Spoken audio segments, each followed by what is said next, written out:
Hey everyone, this is the next question and आज का जो क्वेश्चन है असर्शन एंड रीजन को लेके है। असर्शन में आपको कोई चीज बताई जाती है, नीचे जो उसकी रीजनिंग करी है क्या वो सही है और उसकी करेक्ट एक्सप्लेनेशन है। तो these are the four option, ये आपको पिक करना होता है। Let's solve this question. The logistic growth model of population is considered more realistic than the exponential growth model. तो आपको असर्शन में बोला हुआ है कि जो लॉजिस्टिक ग्रोथ मॉडल हम देखते हैं पॉपुलेशन का और एक्सपोनेंशियल ग्रोथ मॉडल हम देखते हैं, उन दोनों में से लॉजिस्टिक वाला जो है मोर रियलिस्टिक है। अब इसके लिए एक्सप्लेनेशन क्या दी हुई है नीचे, रिसोर्सेज आर फाइनाइट। ठीक है, रिसोर्सेज आर फाइनाइट। तो let's understand. So the given is logistic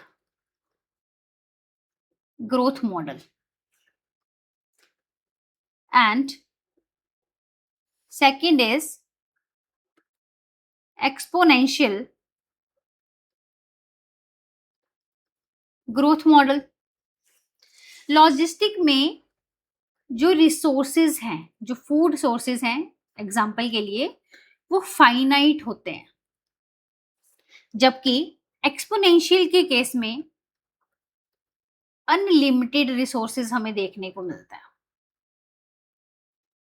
logistic के केस में बिकॉज रिसोर्सेज, एग्जाम्पल के लिए अगर फूड है वो फाइनाइट है, मतलब लिमिटेड ही है।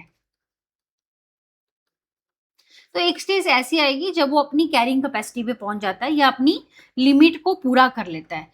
तो इसलिए रिसोर्सेज क्या हो जाते हैं, आपके लिमिटिंग हो जाते हैं, उनकी कैरिंग कैपेसिटी तक पहुंच जाते हैं। इसको हम डिनोट कैसे करते थे, dn upon dt is equal to R N K minus N divided by K. What is R? R is the intrinsic rate of natural selection and population density at time t।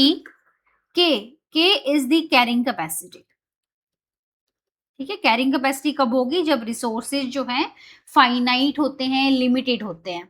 तो यहाँ पे जब हम graph draw करते हैं time versus population density का, तो resources क्या है, लिमिटेड है। तो सबसे पहले हमें लैग फेज देखने को मिलता है, उसके बाद में वो एक्सेलरेट करते हैं, अपना नंबर इंक्रीज करते हैं, फिर वो अपनी कैरिंग कैपेसिटी तक पहुंच जाते हैं। So this is the carrying capacity, this one is the के। मतलब रिसोर्सेज इतने ही अवेलेबल हैं। तो पहले तो लैग फेज आया, फिर इसने थोड़ा सा इंक्रीज किया, एक्सेलरेट किया, एंड फिर ये अपनी कैरिंग कैपेसिटी तक पहुंच गया। तो इसको हम डिनोट करते हैं dn by dt is equal to R N K minus N upon K. ये हमें देखने को मिलता है सिग्मॉइड। ठीक है, जो पहली स्टेटमेंट थी आपको बोला हुआ है कि लॉजिस्टिक वाला ज्यादा रियलिस्टिक है। ठीक है, ऐसा तो नहीं है नेचर में कि रिसोर्सेज बहुत ही ज्यादा हमें देखने को मिलते हैं, नहीं, रिसोर्सेज आर ऑलवेज जो है लिमिटेड होते हैं। तो जब रिसोर्सेज लिमिटेड होते हैं तो कभी ना कभी तो रिसोर्सेज जो हैं वो आपके खत्म होंगे ही होंगे, या वो अपने कांस्टेंट लेवल तक पहुंचेंगे ही पहुंचेंगे। तो इसलिए हमें ये ज्यादा रियलिस्टिक देखने को मिलता है। तो ज्यादा रियलिस्टिक हमें क्यों देखने को मिला, बिकॉज रिसोर्सेज आर फाइनाइट। ठीक है, रियलिस्टिक क्यों बोल रहे हैं, बिकॉज रिसोर्सेज क्या है, फाइनाइट है। तो यहाँ पे ए भी करेक्ट है, आर भी करेक्ट है, एंड ये करेक्ट एक्सप्लेनेशन है आपकी ए के लिए। ठीक है, आंसर यहीं पे, this one, first one is your answer. अब एक्सपोनेंशियल में अनलिमिटेड रिसोर्सेज हम कह रहे हैं, तो इसको हम डिनोट करते थे इस इक्वेशन से। ठीक है, जब हमें अनलिमिटेड रिसोर्सेज देखने को मिले तो बहुत ही शॉर्ट पीरियड ऑफ टाइम पे हमें बहुत ज्यादा पॉपुलेशन देखने को मिलती है। पॉपुलेशन डेंसिटी क्या हो जाएगी, ज्यादा हो जाएगी। सपोज करो हमने नेचर में कोई भी चेक्स नहीं लगाए हैं, हमने नेचर में सब कुछ अनलिमिटेड ही दिया है, तो हर एक पॉपुलेशन की डेंसिटी क्या हो जाएगी, ज्यादा हो जाएगी। जबकि ऐसा तो नहीं है, रिसोर्सेज क्या होते हैं, लिमिटेड होते हैं। अगर हम इसका ग्राफ ड्रॉ करते हैं तो यहाँ पे n एंड t, यहाँ पे हम बोल रहे हैं सोर्सेज तो बहुत ज्यादा लिमिटेड है। तो जब रिसोर्सेज बहुत ज्यादा लिमिटेड है तो ये कैसा कर्व देता है आपका, जे शेप का। कैसा देगा, जे शेप्ड का। The answer for this question is first one, both A and R correct. A and R मतलब this one, assertion and reason, both are correct and R is the correct explanation for the A, because resources finite है इसलिए हम बोल रहे हैं कि ये ज्यादा रियलिस्टिक है। Now move to the next question. Four limbs of human and bats are homologous. Reasoning क्या दी है इसकी? Because they have the similar anatomical structure. ये क्वेश्चन हमने ऑलरेडी डाइवर्जेंट वाले या होमोलॉगस वाले में भी किया है। सो ह्यूमन एंड बैट, ये हम कहाँ पे देख रहे थे? डाइवर्जेंट एवोल्यूशन में हमने पढ़ा है, ठीक है। इससे एक और क्वेश्चन आया है। सो डाइवर्जेंट एवोल्यूशन में होमोलोगस स्ट्रक्चर हमें देखने को मिलता है। एग्जाम्पल जो हमने किए थे, ह्यूमन एंड बैट्स, इन दोनों के जो फोर लिम्ब हैं इनमें हमें सिमिलर बोन का स्ट्रक्चर देखने को मिलता है, ठीक है। सिमिलर बोन पैटर्न हम देखने को मिलते हैं। कैसा होता है ह्यूमन के केस में? Humerus, radius, ulna, carpal, metacarpal and phalanges, ये होता है। तो यही बैट में भी होता है। और यही क्या होता है? होमोलोगस होता है आपका। एचडी से मैंने कहा था, आपने याद करना है। होमोलोगस में मतलब होता है कि स्ट्रक्चर सेम है। तो स्ट्रक्चर सेम है तो नीचे भी क्या लिखा हुआ? Similar anatomical structure, but function क्या होगा? Different. But function is different. Clear? Correct explanation है। So the answer is first one. Now move to the next question. This question comes from population interaction. Competition से पूछा हुआ है। Competition में दोनों ही species को क्या होता है? लॉस होता है। कंपटीशन क्यों होता है? फॉर एग्जाम्पल फूड के लिए होगा या किसी अदर चीज के लिए होगा। तो एक स्पीसीज ए है और एक स्पीसीज बी है, ठीक है। दोनों डिफरेंट स्पीसीज हैं। तो दोनों डिफरेंट स्पीसीज हैं, एक ही जियोग्राफिकल एरिया में होंगे तो आपस में क्या करेंगे? आपका कंपीट कर रहे हैं। आपस में क्या कर रहे हैं? कंपीट कर रहे हैं।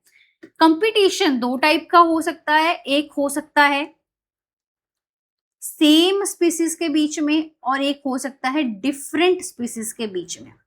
अगर सेम स्पीसीज के बीच में है तब हम उसको कहते हैं इंट्रा स्पेसिफिक कंपटीशन। अगर डिफरेंट में है which means inter specific competition. Clear? तो असर्शन में आपको बोला हुआ है कि जो एल्बिंटन टॉर्टॉइस है इन अ island became extinct within a decade after goats were introduced। देखो ये दोनों ही टॉर्टॉइस एंड गोट क्या होगी? डिफरेंट स्पीसीज हैं। क्या है? डिफरेंट स्पीसीज हैं। जब एक ही आइलैंड के ऊपर इनको रखा गया तो क्या देखा गया? जैसे फॉर एग्जांपल स्पीसीज ए को हम कह लेते हैं टॉर्टॉइस और स्पीसीज बी को हम कह देते हैं गोट। तो रीजनिंग क्या दे रहा है कि गोट जो है वो ज्यादा एफिशिएंटली ब्राउजिंग कर पाती हैं than the tortoise. So it is also the correct reasoning, ठीक है। तो ये जो आपका असर्शन रीजनिंग की हुई है ये कंपटीशन से आया हुआ है। कंपटीशन जिसमें दो डिफरेंट स्पीसीज जो हैं कंपीट कर रही हैं सेम हैबिटेट में जब रह रही हैं। ये क्या होगा? यहाँ पे सेम हैबिटेट होगा। तो जब ये सेम ही हैबिटेट में रह रहे हैं, सपोज करो सेम ही खाने के ऊपर फीड करेंगी, तो स्पीसीज बी गोट जो है ज्यादा एफिशिएंटली कर रहे हैं। क्यों कर रहे हैं? बिकॉज इसकी ब्राउजिंग कैपेसिटी क्या है? ज्यादा है as compared to the tortoise. So the answer for this question is first one. Now move to the next question. In an experiment, Mendel observation that F1 progeny plants are tall and none are dwarf। ठीक है। So pure tall multiply by pure dwarf, pure tall. अब ये कह रहा है F1 generation. तो F1 generation में we know that यहां से एक ये वाला लील आएगा, एक यहां से ये वाला आएगा। So this one is the tall. Tall phenotype है एंड जीनोटाइप कैसा है? हेटेरोजाइगस है। तो ये टॉल आ रहा है।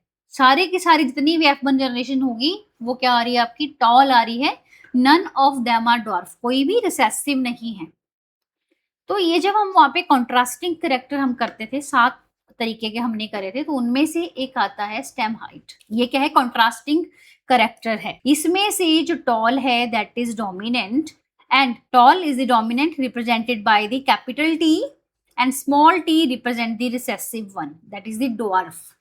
सो it is also the correct explanation कि ये जो F1 में आपकी हेटेरोजाइगस कंडीशन आ रही है या फिनोटाइप इसका टॉल है, कोई भी डॉर्फ नहीं है, दैट इज ओनली बिकॉज ये दोनों क्या होते हैं? आपस में कॉन्ट्रास्टिंग करेक्टर होते हैं। सो the answer is first one. This is the next question. In recombinant DNA technology, lysozyme is used for disrupting the bacterial cell while cellulose is for the plant cell, and reasoning क्या की हुआ है? Isolation of a genetic material need disruption of the cell. So this topic आया हुआ है आपका isolation of a genetic material. Genetic material क्या है आपका? मेजॉरिटी में डीएनए होता है। जेनेटिक मटेरियल ऑल ऑर्गेनिज्म में क्या है? न्यूक्लिक एसिड है। न्यूक्लिक एसिड में से कौन सा? डीएनए है। अब ये जो डीएनए है ये किसी मेम्ब्रेन के अंदर होता है। सो this is the DNA, this is the membrane. तो अगर हमने आइसोलेशन करनी है या हमने आगे कोई भी प्रोसेसिंग इसकी करनी है, तो हमें पहले डीएनए को बाहर निकालना पड़ेगा इस मेम्ब्रेन से। तो for example this is the bacterial cell, this is the bacterial cell. Bacterial cell के पास में क्या होती है? सेल वॉल होती है। क्या होती है? सेल वॉल होती है। Cell wall is made up of peptidoglycan. तो अगर पेप्टाइडोग्लाइकन को तोड़ना है तो मैं एंजाइम का यूज करूंगी, दैट इज द लाइसोजाइम। तो लाइसोजाइम क्या करता है? इस पेप्टाइडोग्लाइकन को तोड़ देता है एंड हमारा जो डीएनए है वो बाहर निकल जाता है। सो दिस इज द डीएनए। ठीक है, डीएनए को आइसोलेट करने के लिए हमें पहले मेम्ब्रेन को तोड़ना पड़ेगा। सो करेक्ट एक्सप्लेनेशन है। This is for the bacterial cell. अब प्लांट सेल किस चीज से बना होता है? Plant cell is made up of cellulose. तो हम कौन से एंजाइम यूज करेंगे? सेलुलोज का हम यूज करते हैं। सो करेक्ट explanation है। So the answer is first one. Now move to the next question. This is the next question. Plasmid are autonomously replicating DNA. We know that plasmid have ori, origin of replication होता है, तो replicate कर सकता है अपने आप। Plasmid are extra chromosomal DNA. Yes, bacteria के पास में अपना डीएनए तो होता ही है, साथ में एक एक्स्ट्रा क्रोमोसोमल डीएनए होता है जिसको हम प्लाज्मिड कहते हैं। So this is also true, this is also true. Statement वाला है। So the answer is both statement 1 and 2 are correct. Thank you so much guys. So इस सीरीज में हमने अभी तक नीट 2026 के जितने भी PYQs थे हमने सारे के सारे देखे, एंड जितने भी क्वेश्चंस पूछे हुए हैं वो सारे के सारे आपके NCERT से सॉल्व हो रहे हैं। ऐसा कोई भी क्वेश्चन नहीं है जो आउट ऑफ NCERT आया है। सो नीट 2026 का जो पेपर है that is very very easy, because ये NCERT से पूरा पेपर आपका सॉल्व हो रहा है। Thank you so much guys.